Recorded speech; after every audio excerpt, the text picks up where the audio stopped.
Hi friends, అందరూ ఎలాగున్నారు? ఈరోజు నేను చుక్క పెరుగు వాడకుండా మైసూర్ బోండా తయారు చేశానండి.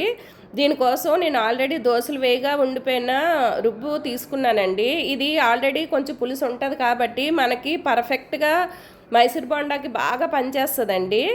ఈ కొంచెం దోస రుబ్బు తీసుకొని అందులోని ఒక కప్పు మైదా, హాఫ్ కప్పు బియ్యం పిండి, కొంచెం సాల్ట్ వేసేసి ఇలాగ బాగా కలుపుకొని ఒక అరగంట పక్కన పెట్టేసుకోవాలండి. అరగంట తర్వాత ఇందులో కొంచెం జీలకర్ర, కొంచెం తినే సోడా వేసేసి ఇలా బాగా బీట్ చేసుకోవాలండి. మైసూర్ బోండాకి ఏంటంటే మనము ఈ పిండిని ఎంత బాగా బీట్ చేసేస్తే అంత గుల్లగా వస్తాయండి. అదే ట్రిక్ అండి మైసూర్ బోండాలోని.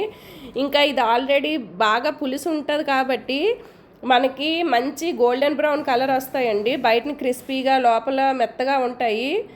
చాలా బాగుంటాయండి. దీనికి మంచి కాంబినేషన్ అంటే కొబ్బరి చట్నీ అండి. మీరు కూడా ఒకసారి ఇంట్లో ట్రై చేయండి.